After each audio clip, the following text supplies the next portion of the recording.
Good morning to all. നമ്മൾ ഇന്ന് ഈ വീഡിയോയിൽ ഡിസ്കസ് ചെയ്യുന്നത് +1 ഫിസിക്സ് ടെക്സ്റ്റ് ബുക്കിലെ വേവ്സ് എന്ന ചാപ്റ്ററിലെ ഒരു ഇമ്പോർട്ടൻറ്റ് ടോപ്പിക്കാണ് വൈബ്രേഷൻസ് ഓഫ് എയർ കോളം. അതായത് ഒരു എയർ കോളം എടുത്തു കഴിഞ്ഞാൽ അതിൽ സ്റ്റാൻഡിംഗ് വേവ് എങ്ങനെ പ്രൊഡ്യൂസ് ചെയ്യപ്പെടും, അതിൻ്റെ പ്രത്യേകതകൾ എന്തൊക്കെയാണ് എന്നാണ് നോക്കുന്നത്. അപ്പോൾ അതിനുവേണ്ടി നമ്മളൊരു പൈപ്പ് കൺസിഡർ ചെയ്തിട്ട് ആ പൈപ്പിനുള്ളിൽ എന്തായാലും എയർ കാണും.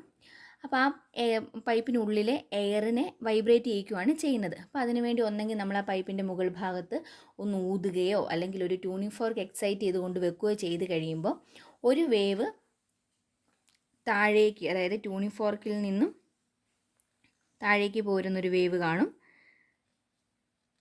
ഇങ്ങോട്ട് പോരുന്നൊരു വേവും കാണും. അതിനെ ഡയറക്റ്റ് വേവ് എന്ന് വിളിക്കുന്നു. ഒന്ന് റിഫ്ലക്റ്റ് ചെയ്ത് തിരിച്ചു പോകുന്നൊരു വേവും കാണും. അത് തമ്മിൽ സൂപ്പർ ഇമ്പോസ് ചെയ്ത് കഴിയുമ്പോഴത്തേനും സ്റ്റാൻഡിംഗ് വേവ് ആണ് പ്രൊഡ്യൂസ് ചെയ്യുന്നത്. അത് നമ്മൾ ഓൾറെഡി പഠിച്ചിട്ടുണ്ട്. അതായത് ഓപ്പോസിറ്റ് ഡയറക്ഷനിൽ മൂവ് ചെയ്യുന്ന സെയിം ആംപ്ലിറ്റ്യൂഡും ഫ്രീക്വൻസിയും ഉള്ള വേവ്സ് സൂപ്പർ ഇമ്പോസ് ചെയ്ത് കഴിയുമ്പോൾ സ്റ്റേഷനറി വേവ്സ് അല്ലെ സ്റ്റാൻഡിംഗ് വേവ് കിട്ടുമെന്ന് നമ്മൾ ഓൾറെഡി പഠിച്ചതാണ്. അപ്പോൾ ഇനി നമ്മളിവിടെ നോക്കുന്നത്, ഇവിടെ നോക്കിയാൽ നമുക്കറിയാവുന്നൊരു കാര്യം എന്താ, ഈ ക്ലോസ്ഡ് ആയിട്ടുള്ള എൻഡിൽ ഉള്ള പാർട്ടിക്കിൾ എന്തായാലും റെസ്റ്റിലായിരിക്കും ഇരിക്കുന്നത്. എന്ന് പറഞ്ഞു കഴിഞ്ഞാൽ ക്ലോസ്ഡ് എൻഡിൽ എപ്പോഴും നോഡ് മാത്രമേ ഫോം ചെയ്യത്തുള്ളൂ. അപ്പോൾ ക്ലോസ്ഡ് എൻഡിൽ നോഡായിരിക്കും ഫോം ചെയ്യുന്നത്. ഓപ്പൺ ആയിട്ടുള്ള എൻഡിൽ എപ്പോഴും എങ്ങനെ ആയിരിക്കും, അവിടുത്തെ പാർട്ടിക്കിളിന് മാക്സിമം വൈബ്രേറ്റ് ചെയ്യാൻ പറ്റും. സോ ആൻറ്റിനോഡായിരിക്കും ഫോം ചെയ്യുന്നത്. ഈ ഒരു കാര്യം മാത്രം നമ്മൾ ഓർത്തിരിക്കുക. എന്നിട്ട് നമുക്ക് ഫിഗർ ഉപയോഗിച്ചുകൊണ്ട് അതിൻ്റെ ഇക്വേഷൻസ് ഓരോന്നോരോന്നായിട്ട് കണ്ടെത്താനായിട്ട് പറ്റും. ഇനി പൈപ്പ് എന്ന് പറയുമ്പോൾ തന്നെ രണ്ട് ടൈപ്പ് പൈപ്പുണ്ട്. ഒന്ന് ക്ലോസ്ഡ് പൈപ്പും ഉണ്ട്, ഒന്ന് ഓപ്പൺ പൈപ്പും ഉണ്ട്. ക്ലോസ്ഡ് പൈപ്പ് എന്ന് പറഞ്ഞു കഴിഞ്ഞാൽ ഈ ടൈപ്പ് പൈപ്പ്, അതായത് ഒരു എൻഡ് ക്ലോസ്ഡും മറ്റേ എൻഡ് ഓപ്പൺ ആയിട്ടിരിക്കുന്നു. ഇനി ഓപ്പൺ പൈപ്പ് എന്ന് പറഞ്ഞു കഴിഞ്ഞാൽ രണ്ട് എൻഡും ഓപ്പൺ ആയിട്ടിരിക്കുന്ന കുഴലുകൾ പോലെ അങ്ങനെ കാണുന്നതിനെയാണ് നമ്മൾ എന്തെന്ന് പറയുന്നത്, ഓപ്പൺ പൈപ്പ് എന്ന് പറയുന്നത്.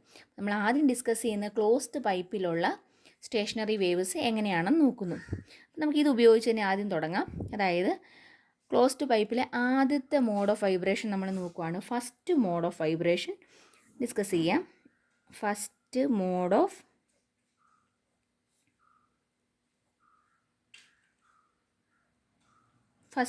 വൈബ്രേഷൻ നമ്മൾ ആലോചിക്കുന്നു. ഫസ്റ്റ് മോഡിൻ്റെ പ്രത്യേകത എന്ന് പറഞ്ഞു കഴിഞ്ഞാൽ അതിനകത്ത് ഒരു നോഡും ഒരു ആൻറ്റിനോഡും മാത്രമേ കാണുകയുള്ളൂ. അങ്ങനെയാണെങ്കിൽ നമുക്കറിയാം ക്ലോസ്ഡ് എൻഡിലാണ് എന്ത് ഫോം ചെയ്യുന്നത്, നോഡ് ഫോം ചെയ്യത്തുള്ളൂ. അപ്പോൾ ഇവിടെ ഒരു നോഡുണ്ട്. അതുപോലെ തന്നെ ഓപ്പൺ എൻഡിൽ ഒരു ആൻറ്റിനോഡും കാണും. അപ്പോൾ ഇവിടെ ഒരു ആൻറ്റിനോഡും ഉണ്ടാവും അല്ലേ. ഇനി നമുക്ക് ഫിഗർ ഒന്ന് വരച്ച് നോക്കുക. എങ്ങനെ നോക്കാം, ഇത് ഡയറക്റ്റ് വേവ്, ഒരു വേവ് നമ്മൾ ഡയറക്റ്റ് വേവ് വരച്ചു, മറ്റേത് റിഫ്ലക്റ്റഡ് വേവ് ആയിരിക്കും. അപ്പോൾ രണ്ട് വേവ്സ് വന്നു. ഇത് സൂപ്പർ ഇമ്പോസ് ചെയ്ത് കഴിയുമ്പോൾ ഒരു സ്റ്റാൻഡിംഗ് വേവ് പ്രൊഡ്യൂസ് ചെയ്യുന്നുണ്ട്. അപ്പം നമ്മുടെ ഫിഗർ ഇതാണ്. ഇത്രയെന്ന് പറഞ്ഞു കഴിഞ്ഞാൽ എന്തായിരിക്കും, ഒരു വേവിൻ്റെ 1/4 അല്ലേ കാണുകയുള്ളൂ. അതായത് ഇതാണ് നമ്മുടെ എയർ കോളത്തിൻ്റെ നീളം. അതിനെ നമ്മൾ എല്ല് വെച്ച് റെപ്രസെൻ്റ് ചെയ്യുന്നു. ആ എല്ലിനകത്ത്, എല്ലെന്ന് പറയുന്നത് എന്താണ്, ഒരു വേവിൻ്റെ 1/4 ഉള്ളൂ, അതായത് λ/4 ഉള്ളൂ. സോ നമുക്ക് എന്തെഴുതാം, L ഈസ് ഈക്വൽ ടു λ/4 എന്ന് എഴുതി. ഫസ്റ്റ് മോഡ് ഓഫ് വൈബ്രേഷൻ ആയതുകൊണ്ട് നമുക്ക് λ1/4 എന്ന് കൊടുക്കാം. ഇതിൽ നിന്നും λ1 ഈസ് ഈക്വൽ ടു എന്തെന്ന് കിട്ടും, 4L എന്ന് കിട്ടി. ഇനി നമുക്ക് ഫ്രീക്വൻസി ഇക്വേഷനിലേക്ക് വരാം. μ1 is equal to v/λ1, v/4L എന്ന് കിട്ടി. അപ്പോൾ ഇതാണ് ആദ്യത്തെ ഫസ്റ്റ് മോഡ് ഓഫ് വൈബ്രേഷനിലെ ഫ്രീക്വൻസിയുടെ ഇക്വേഷൻ, v/4L. ഇതിന് പറയുന്ന പേരാണ് ഫസ്റ്റ് ഹാർമോണിക്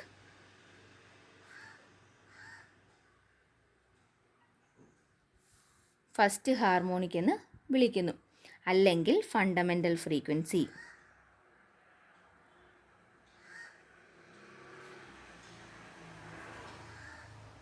ഫണ്ടമെൻ്റൽ ഫ്രീക്വൻസി എന്ന് പറയാം.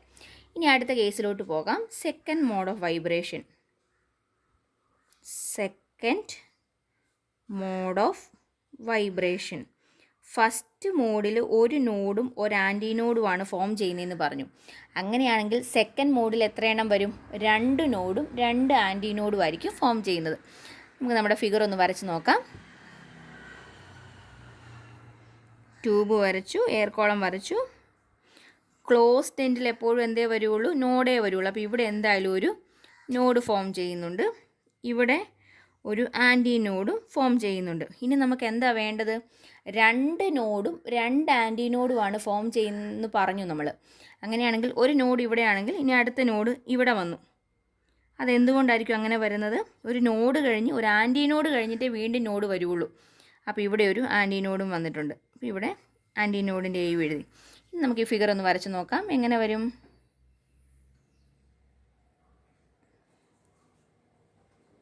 ഇത് റിഫ്ലക്റ്റഡ് വേവ്. നമ്മുടെ ഫിഗർ ഇങ്ങനെ കിട്ടി.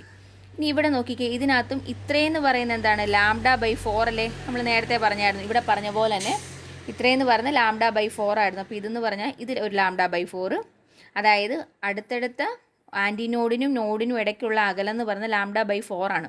സോ ഇത് λ/4, ഇത് രണ്ടാമത്തെ λ/4, ഇത് മൂന്നാമത്തെ λ/4 എന്ന് പറഞ്ഞാൽ ടോട്ടൽ എയർ കോളത്തിൻ്റെ നീളം എന്ന് പറയുന്നത് എന്ത് പറയാം? L = 3 λ/4 എന്ന് കൊടുക്കാം. സെക്കൻഡ് മോഡ് ആയതുകൊണ്ട് λ2 എന്ന് കൊടുത്തു. ഇനി ഇതിൽ നിന്നും λ2 എന്തെന്ന് പറയാം? = 4l/3 എന്ന് കൊടുക്കാമല്ലോ. ഇനി ഇതിലെ ഫ്രീക്വൻസി കണ്ടുപിടിക്കുന്നു. ν2 = v/λ2 ആണ്. v/4l/3 = എന്ത് വരും? 3v/4l എന്ന് കിട്ടി. നോക്കിക്കേ, ഇതിനകത്ത് ഈ v/4l എന്താണ്? ഫണ്ടമെൻ്റൽ ഫ്രീക്വൻസിയാണ്. അപ്പോൾ നമുക്ക് എന്തെഴുതാം? 3ν1 എന്ന് കൊടുക്കത്തില്ലേ? അപ്പോൾ ഇവിടെ എന്ത് കിട്ടി? ഫണ്ടമെൻ്റൽ ഫ്രീക്വൻസിയുടെ 3 മടങ്ങാണ് സെക്കൻഡ് മോഡിൻ്റെ ഫ്രീക്വൻസി എന്ന് പറയുന്നത്. അതുകൊണ്ട് ഇതിനെ വിളിക്കുന്ന പേരാണ് തേർഡ് ഹാർമോണിക്. 3 മടങ്ങായതുകൊണ്ടാണ് തേർഡ് ഹാർമോണിക് എന്ന് വിളിച്ചത്, അല്ലെങ്കിൽ ഫസ്റ്റ് ഓവർടോൺ. ഇനി അടുത്ത കേസിലോട്ട് പോകാം. തേർഡ് മോഡ് ഓഫ് വൈബ്രേഷൻ നമ്മൾ നോക്കുന്നു.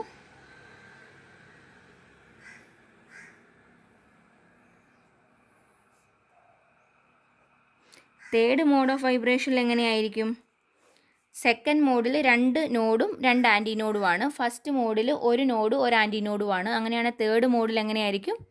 3 നോഡും 3 ആൻറ്റി നോഡും ആയിരിക്കും. നമുക്ക് ഫിഗർ ഒന്ന് വരച്ച് നോക്കാം.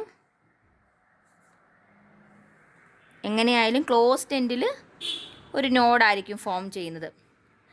ഏറ്റവും പുറത്ത് ഓപ്പൺ എൻഡിൽ ഒരു ആൻറ്റി നോഡും ആയിരിക്കും ഫോം ചെയ്യുന്നത്. ഇനി 3 നോഡ് വേണമെന്ന് പറഞ്ഞില്ലേ?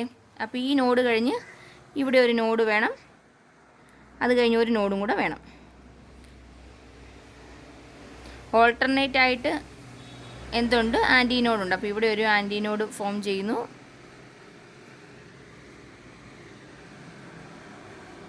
ഇവിടെ ഒരു ആൻറ്റി നോഡ് ഫോം ചെയ്യുന്നു. അപ്പോൾ 3 നോഡും 3 ആൻറ്റി നോഡും ആയിട്ടുണ്ട്. ഫിഗർ വരയ്ക്കാം. 2 വേവ്സ്.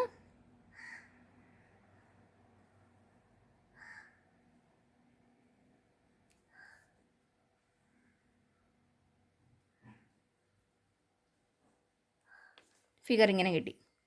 ഇവിടെ നോക്കിക്കേ, അടുത്തടുത്ത നോഡിനും ആൻറ്റി നോഡിനും ഇടയ്ക്കുള്ള അകലം λ/4 ആണ് നമ്മൾ പഠിച്ചിരുന്നു. അങ്ങനെയാണെങ്കിൽ ഇതൊരു λ/4 വന്നു. ഇത് ഒരെണ്ണം, ഒരു λ/4, ഇത് രണ്ടാമത്തത്, ഇത് മൂന്നാമത്തത്, നാലാമത്തത്, ഇത് അഞ്ചാമത്തത്. അങ്ങനെയാണെങ്കിൽ ഫുൾ എയർ കോളത്തിൻ്റെ നീളം എന്ന് പറയുന്നത് എന്തായിരിക്കും? L = 5 λ/4. മൂന്നാമത്തെ മോഡ് ഓഫ് വൈബ്രേഷൻ ആയതുകൊണ്ട് നമുക്ക് എന്തെഴുതാം? λ3 എന്ന് കൊടുക്കാം. ഇതിൽ നിന്ന് λ3 = എന്ത് വരും? 4l/5 എന്ന് കിട്ടി. ഇനി നമുക്ക് ഫ്രീക്വൻസിയുടെ ഇക്വേഷൻ എഴുതാം. ν3 = v/λ3 = v/4l/5. അപ്പോൾ എന്ത് വരും? 5 × v/4l എന്ന് കിട്ടി ν3യുടെ ഇക്വേഷൻ. ഇനി ഇതിൽ നിന്നും v/4l എന്താണ്? ഫണ്ടമെൻ്റൽ ഫ്രീക്വൻസിയാണ്. സോ എങ്ങനെ വന്നു? ν3 = 5 × ν1 എന്ന് കിട്ടി. അപ്പോൾ ഇവിടെ നോക്കിക്കേ, ഇത് ഫണ്ടമെൻ്റൽ ഫ്രീക്വൻസിയുടെ 5 മടങ്ങാണ് ν3 എന്ന് പറഞ്ഞിരിക്കുന്നത്. അപ്പോൾ നമുക്ക് എന്ത് പറയാം? ഇതിനെ 5th ഹാർമോണിക് എന്ന് വിളിക്കാം, അല്ലെങ്കിൽ സെക്കൻഡ് ഓവർടോൺ. ഇനി ഇവിടുത്തെ നമുക്കൊന്ന് നോക്കാം, ഫ്രീക്വൻസികൾ തമ്മിലൊന്ന് കമ്പയർ ചെയ്യുന്നത്. Nu 1 is to nu 2 is to nu 3 എന്ത് വരും? ന്യൂ 1 എന്ന് പറയുന്ന ന്യൂ 1 തന്നെ. അടുത്തത് ന്യൂ 2 എന്ന് പറയുന്നത് എന്താ? അതായത് ന്യൂ 1 എന്ന് പറയുന്ന ന്യൂ 1 തന്നെ. ന്യൂ 2 എന്ന് പറയുന്നത് 3 ന്യൂ 1, ന്യൂ 3 എന്ന് പറയുന്നത് 5 ന്യൂ 1 ആണ്. എന്ന് പറഞ്ഞതിന് അർത്ഥം എന്താ? ഓഡ് നമ്പേഴ്സ് മാത്രമേ വന്നിട്ടുള്ളൂ അല്ലേ? അതായത് ഒരു ക്ലോസ്ഡ് പൈപ്പ് ആണെങ്കിൽ അതിനകത്ത് ഓഡ് ഹാർമോണിക്ക് മാത്രമേ ഉള്ളൂ. അതായത് 1:3:5. ഒരു ക്ലോസ്ഡ് പൈപ്പിൻ്റെ കേസിൽ ഓഡ് ഹാർമോണിക്ക് മാത്രമേ ഉള്ളൂ പ്രൊഡ്യൂസ് ചെയ്യപ്പെടുന്നുള്ളൂ.